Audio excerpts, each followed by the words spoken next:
Imaginemos que descubrieran la Tierra unos extraterrestres inteligentes, cuyo elegante lenguaje, arte, tecnología y sabias reglas morales nos maravillaran. Pero que poco después de su llegada, los alienígenas comenzaran a encerrarnos en estrechos establos. Que inseminaran a las mujeres, les quitaran a sus bebés y se bebieran la leche materna. Que nos obligaran a comer desde la mañana hasta la noche, de modo que ya de niños nos costara mantenernos de pie. Y que cuando llegáramos a la adolescencia, nos llevaran a un matadero y nos sacrificaran. Nosotros protestaríamos, pero ellos podrían decir que no entienden nuestra indignación, pues intelectualmente son muy superiores y nos encuentran deliciosos. Esos no serían argumentos para nosotros. Pero moralmente, ¿la conducta de los alienígenas sería incorrecta?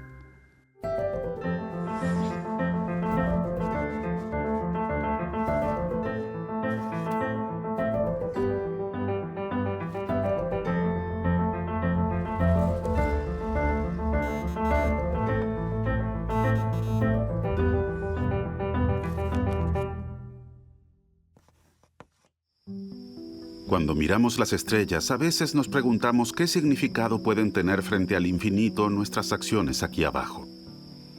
Para algunas personas, la cuestión de que está bien o mal es completamente subjetiva. Consideran que cada uno puede decidir por sí mismo qué es lo que le parece correcto. Y es posible que otros opinen completamente lo contrario, con lo cual solo estaríamos hablando sobre preferencias, como cuando a alguien le gusta la comida india y otro prefiere la comida china. Creo que eso es falso.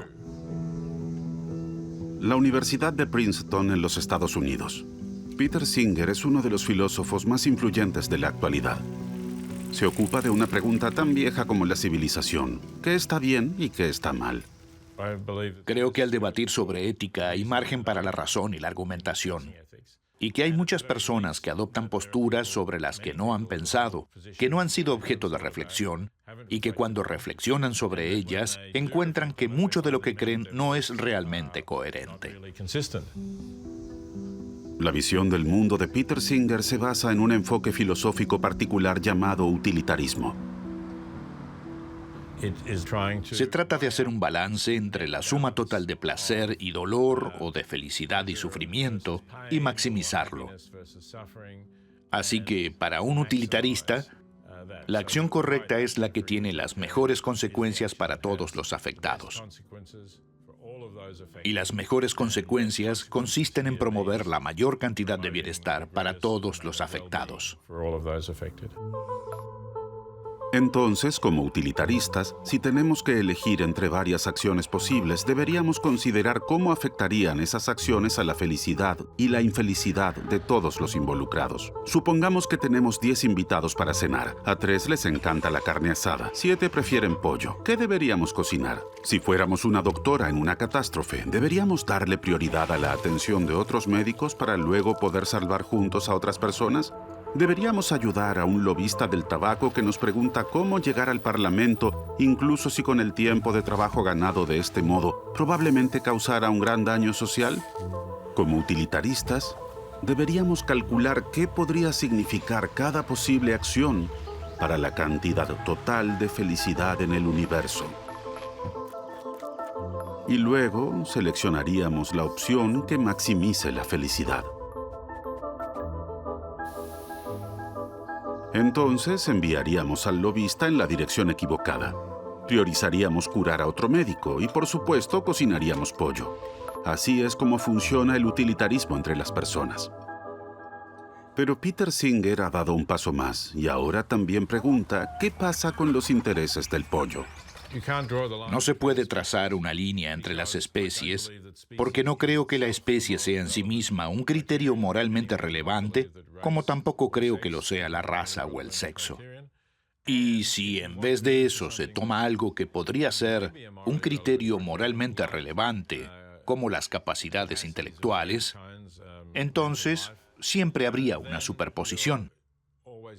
Entre los humanos que carecen de estas capacidades debido a un daño cerebral o una anormalidad genética, y los animales que poseen estas capacidades en mayor grado que esos humanos que están fuera de la norma. Un viaje en el tiempo deja claro que una especie no representa un límite definido. Imagínese que usted toma a su madre de la mano, quien a su vez toma a su madre de la mano y esta a su madre a lo largo del árbol genealógico a través de los milenios y millones de años. Y un chimpancé en algún lugar de África hace lo mismo. Toma la mano de su madre, esta la mano de su madre, así hacia atrás en el tiempo, hasta que encuentran una madre primordial común. Se forma una larga cadena humana, una cadena de primates de unos 1000 kilómetros de largo. El chimpancé y usted son primos lejanos que se dan la mano a través de todos los tiempos. Si la moral realmente terminara en la frontera de la especie, entonces en algún lugar de esta fila tendría que haber una madre y una hija, una de las cuales sigue siendo un ser humano y la otra un animal. Una tendría la misma importancia moral que nosotros, la otra ninguna. Los humanos estamos mucho más cerca de un chimpancé que un chimpancé de un perro, y no digamos de una ostra o cualquier otro invertebrado. Y sin embargo, nuestro sistema jurídico establece tradicionalmente una única distinción relevante en el reino animal. Está el Homo sapiens y luego está el resto. Bueno, estas son nuestras opciones. Podría sentarme aquí en el estrado de los testigos y la metáfora sería que soy un testigo que declara a favor de los animales. Gary Francione es profesor de Derecho y Filosofía. O podría sentarme aquí en la tribuna del jurado y ser uno de los jurados. En los años 80 fue el primero en enseñar Derecho Animal en una universidad. O podría sentarme aquí donde están los jueces. Ha estudiado la historia de la relación entre los animales y el derecho. En Occidente, antes del siglo XIX, los animales estaban excluidos de la moral y de la comunidad legal. Eran considerados cosas. Había personas como Descartes que no creían que los animales fueran sintientes, así que no pensaban que tuviera importancia lo que se les hiciera. Descartes diseccionaba animales vivos que naturalmente aullaban de dolor. Para él no eran más que máquinas hechas por Dios. Cuando una máquina hecha por humanos necesita aceite, rechina. Cuando una máquina hecha por Dios se ve afectada negativamente de alguna manera, aúlla. Para Descartes, eso no quería decir que sufriera, pues no había una conciencia que sintiera el dolor. Hoy muchos países tienen leyes de protección animal que prohíben infligir sufrimiento innecesario a los animales. La cuestión es que, debido a que los animales son una propiedad, nuestro pensamiento moral está distorsionado de una manera muy extraña y bizarra. En sus clases, Gary Francione analiza lo que él ve como la contradicción central de las leyes de protección animal.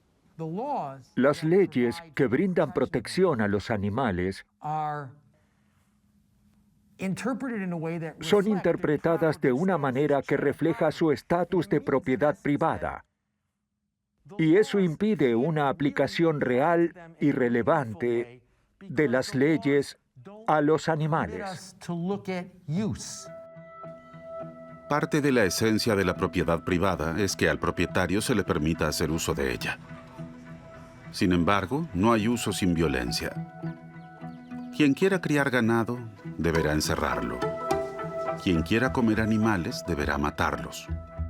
Entonces la pregunta es si es necesario tratar así a un animal, cuando el uso que le damos al animal no es necesario, porque la realidad es que no necesitamos comer animales.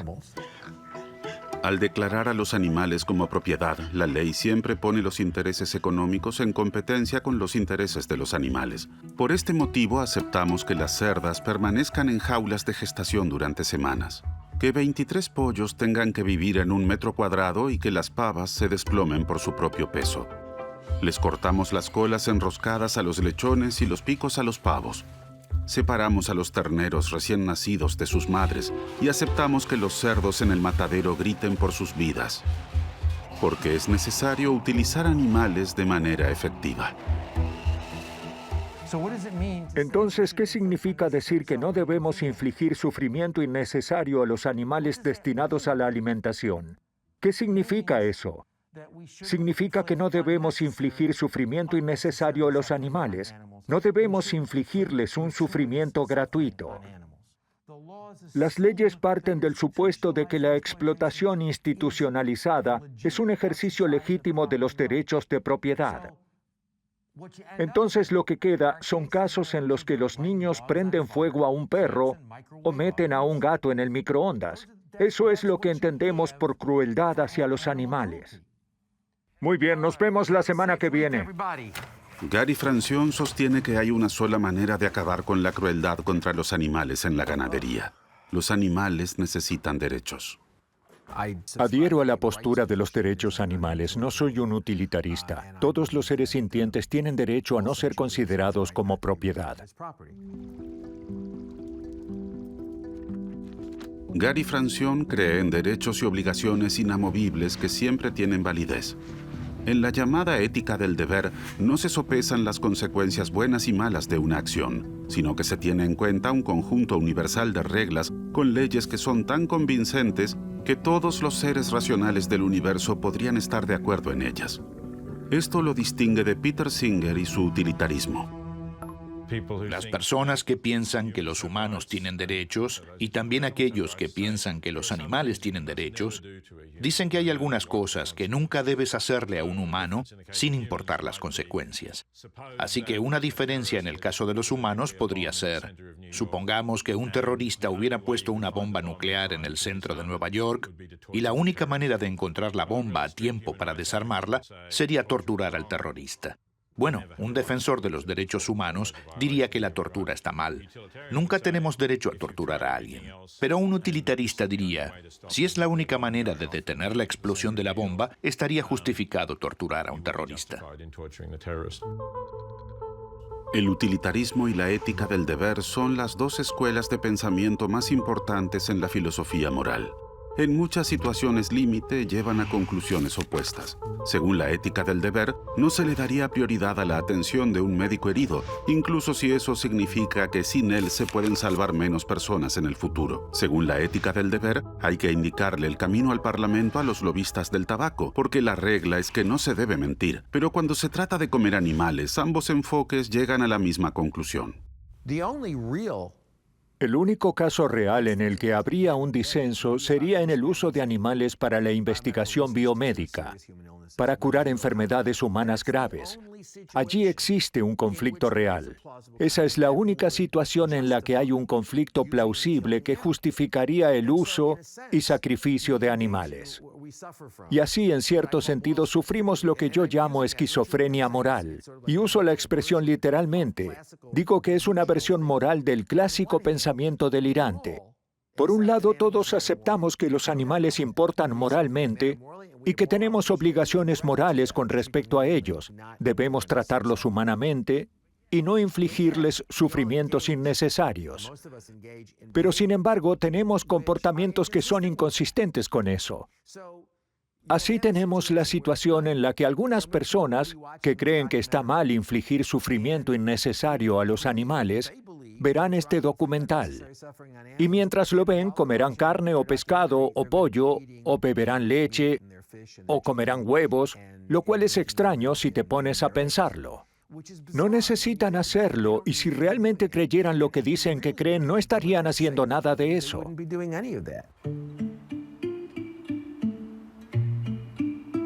Reflexionar sobre la moral conduce inevitablemente a la conclusión de que debemos abstenernos de los productos animales. Todos los enfoques éticos presuponen una cosa: que a partir de nuestros intereses podemos inferir los de los animales y concluir que los animales sienten igual que nosotros. Pero ¿cómo sabemos lo que sienten los animales que terminan en nuestros platos? Los cerdos son muy inteligentes, pueden aprender muchas cosas. Sarah Hintze investiga en la Universidad de Agronomía las emociones de los animales de granja. Como se ve, disfrutan de todo tipo de cosas, les gusta juguetear. Quiere comprender la vida interior de los animales. Lo importante es preguntarles a los cerdos de una manera que puedan entender. Por favor, un cerdo voluntario. Gracias. En los experimentos, los cerdos tocan campanas, abren puertas y presionan botones. Interpretamos el comportamiento y la cognición como consecuencia de los sentimientos de los animales. Los cerdos resuelven tareas complejas, pueden recordar lo que sucede detrás de cada puerta y distinguir sonidos según su duración. Excelente. Bien hecho. Bien. Gracias, Sigmund. En el proyecto actual, las investigadoras estudian el aburrimiento. Quieren averiguar si los cerdos sufren de aburrimiento en los típicos establos de cría de las granjas. Se trata de aburrimiento crónico. No es el caso de sentirse algo aburrido un domingo por la tarde, sino que se trata realmente de aburrimiento crónico, que sabemos que en los humanos está asociado con el alcoholismo, los pensamientos suicidas y la depresión. Sarah Hintze y su equipo han diseñado un entorno experimental en el que pueden estudiar el comportamiento de los cerdos y su respuesta a ciertos estímulos. La base de esta prueba es un estudio de la psicología humana. Se ha demostrado que cuando las personas se sientan en una habitación durante un cierto periodo de tiempo, por ejemplo 15 minutos, y no se les permite soñar despiertas, comienzan a infligirse descargas eléctricas que previamente habían calificado como muy desagradables. Para los humanos, el aburrimiento es tan terrible que preferimos autoherirnos a no experimentar nada en absoluto. Y en esta prueba queremos averiguar qué tan dispuestos están los animales a trabajar por algo que no siempre es positivo, sino que es simplemente neutral o ligeramente negativo. Así que no trabajamos con descargas eléctricas. Cecilia. En cambio, las investigadoras trabajan con una ráfaga de aire que los animales encuentran desagradable. Los cerdos pasan hasta 12 minutos solos y completamente aislados en la caja. Es el turno de Cecilia. La ráfaga de aire la asusta al principio. Se mantiene alejada del botón durante algunos minutos. Los datos en sí aún no han sido analizados, pero ya hemos visto que los animales dicen no volveré a presionar el botón, pero hacia los 12 minutos se exponen otra vez a la ráfaga de aire. Con Cecilia, el momento llega después de 4 minutos y 15 segundos. Prefiere aceptar otra experiencia desagradable que seguir aburriéndose. Al igual que nosotros los humanos con las descargas eléctricas. Y estos son cerdos que luego son sacrificados y comercializados como cerdos de engorde. Eso también es muy relevante para nosotros, que se vea el amplio repertorio de comportamiento que tienen estos animales, todo lo que pueden aprender y la personalidad que tienen. No hay un cerdo igual a otro, se los puede distinguir por su carácter. Los animales tienen nombres, las doctorandas trabajan con ellos todos los días, los conocen y eso no es fácil. También hablamos mucho de ello, y la razón por la que hago esto es porque espero descubrir datos y conclusiones que luego ayuden a la mayor cantidad posible de animales.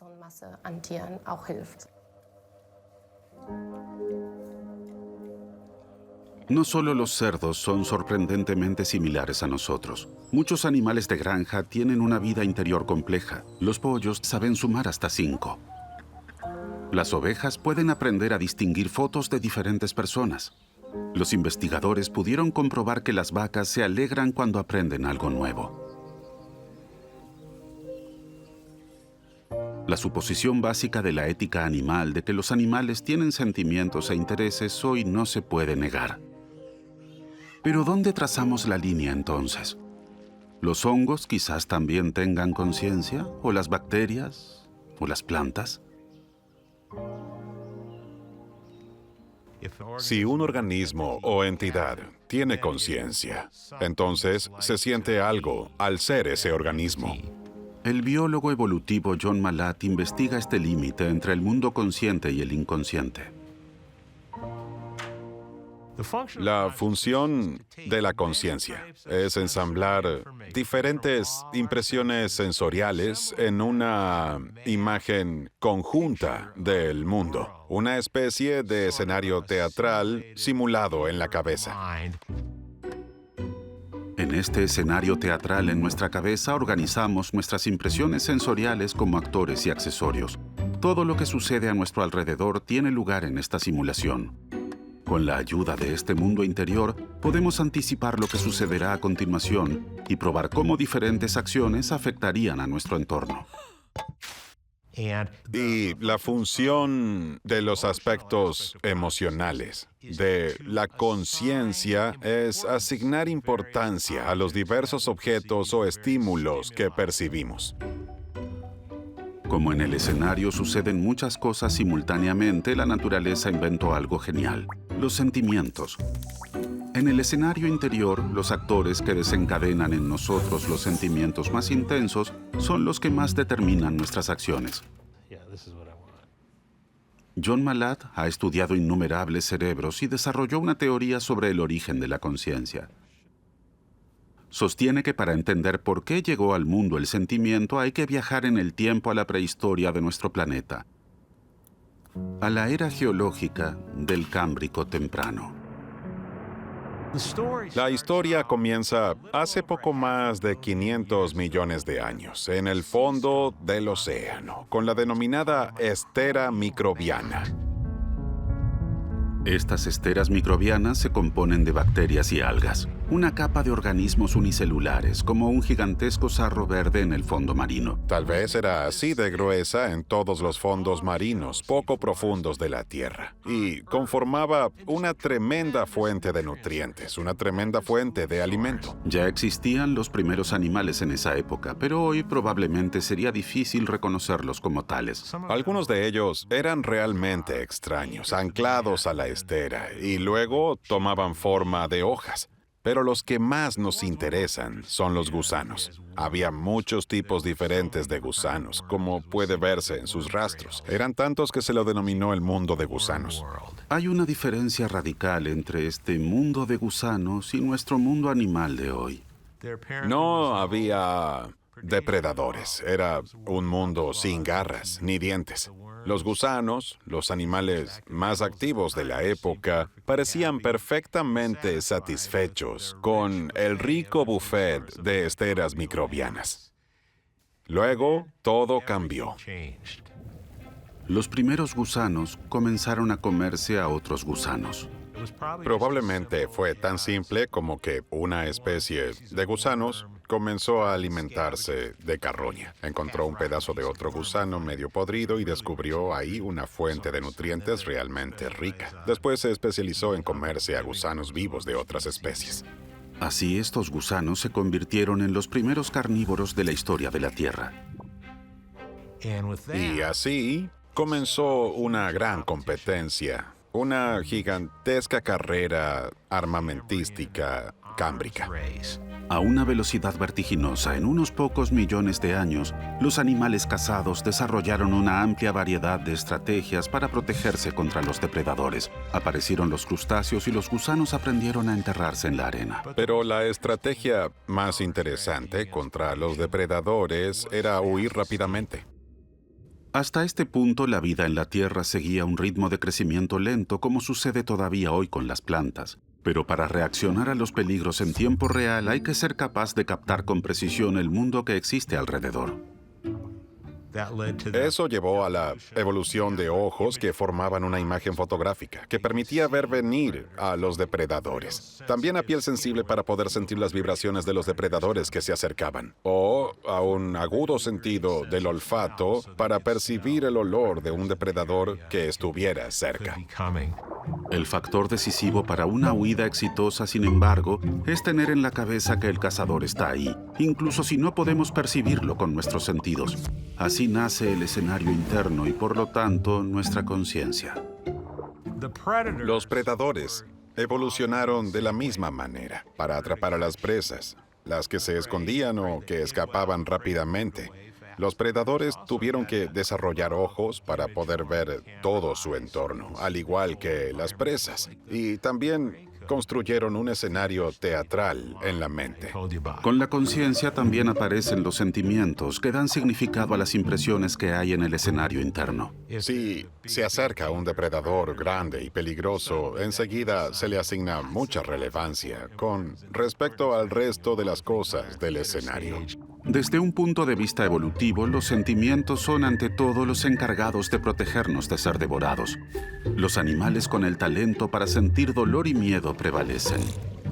Los animales que mejor escapaban de los depredadores son nuestros antepasados, los primeros vertebrados, los primeros peces. Todos los vertebrados actuales descienden de estos primeros animales. Todos los peces, anfibios, reptiles, aves y mamíferos. Artrópodos y cefalópodos surgieron de los cazadores de esa época. Insectos, arañas, cangrejos, calamares. Estamos conectados a todos ellos por la mágica capacidad de sentir algo. Esto significa que para todos los demás organismos las luces están apagadas. Ser esos seres es como no sentir nada. Realmente se puede trazar un límite. Hay vida inconsciente, plantas y hongos, pero probablemente también gusanos, mejillones o medusas. Sus movimientos son meros reflejos. Dado que no pueden sentir nada, no les importa lo que hagamos con ellos. Y hay animales que pueden sufrir, animales como nosotros y los animales de granja. Cuando se trata de evitar el sufrimiento, resulta decisivo de qué seres vivos nos alimentamos. ¿Con esto no queda acaso todo dicho desde un punto de vista moral?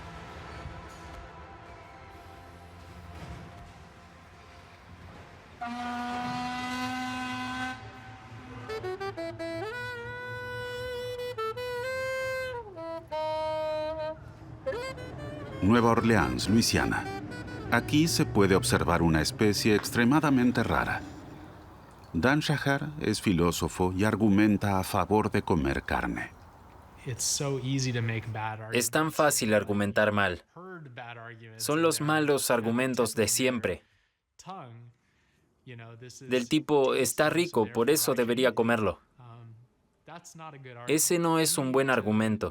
Debemos tomarnos el asunto de una manera más seria si formularemos una defensa genuina de algo que hacen la mayoría de las personas. La argumentación de Dan Shahar comienza en el supermercado. Este que está detrás creo que podría ser nuestro ganador. Para él, comprar un trozo de cerdo y asarlo junto con amigos no lo hace responsable de las condiciones de mantenimiento y muerte del animal. Hey, how's it going?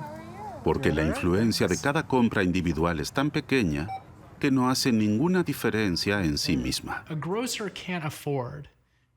Un tendero no puede darse el lujo de tomar decisiones sobre qué artículos tener en stock en base a si una persona cenará tofu o chuletas de cerdo.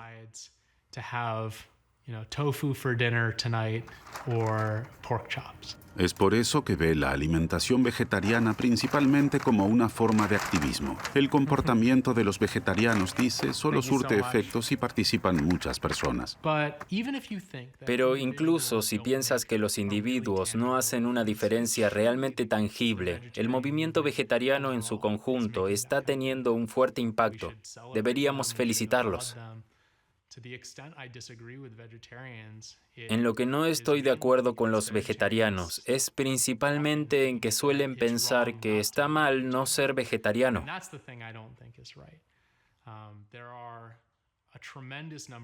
Hay un tremendo número de problemas importantes en el mundo que están pidiendo a gritos que la gente los resuelva. Y mi opinión es que está bien que la gente se concentre en algunos de ellos y que acepte que no puede resolver todos los problemas. El argumento de Dan Shahar se centra en que una sola persona no puede estar activa en todos los movimientos sociales al mismo tiempo. Por lo tanto, no puede haber obligación de participar en un movimiento en particular. Así como no necesitamos que todos sean enfermeros o que todos sean agricultores, no necesitamos que todos sean el mismo tipo de activista. Lo que necesitamos son activistas de muchos tipos, que aborden muchos problemas diferentes y que trabajen colectivamente para hacer del mundo un lugar mejor. Según Dan Shahar, la fuerza que tenemos disponible para la acción moral es un recurso limitado. Y renunciar, dice, también exige fuerza. Hay costos, ¿verdad? Tal vez te gusta comer carne. Tal vez sea conveniente para ti. Tal vez sea una forma de encajar o conectarte con ciertas tradiciones que son importantes para ti. O tal vez simplemente no quieres que cada comida se convierta en una decisión con peso moral. Los vegetarianos tienden a pensar que esos costos no son tan relevantes. Pero el número de personas que intentan volverse vegetarianas y renuncian precisamente por este tipo de razones muestra que los costos existen y que debemos tomarlos en serio. Dan Shahar ha decidido no pagar estos costos. Sin embargo, para él, de esto se desprende el deber de involucrarse aún más en otro lugar. Los consumidores de carne deberían mirarse en el espejo y preguntarse, ¿realmente estoy haciendo lo suficiente para enfrentar los problemas del mundo? Y creo que para la mayoría de ellos la respuesta será no. Deberían hacer más. Pero creo que también se aplica a los vegetarianos y veganos, ¿no? Se ocupan de algunos problemas específicos, pero únicamente renunciar a algunos alimentos no es una respuesta adecuada a los numerosos problemas de nuestro tiempo.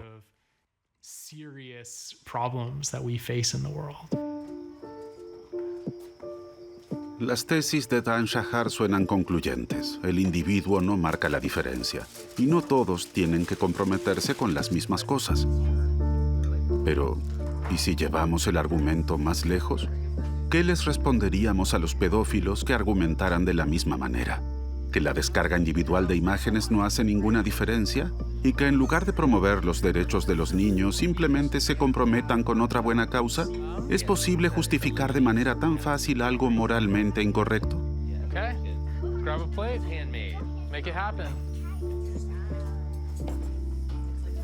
No queda más que admitir que dejar de consumir productos animales nos resulta mucho más difícil de lo que quisiéramos. Pero ¿qué pasaría si el sabor ya no fuera un argumento válido? Investigadores de todo el mundo trabajan desde hace mucho tiempo en formas alternativas de satisfacer nuestro arcaico apetito por la carne.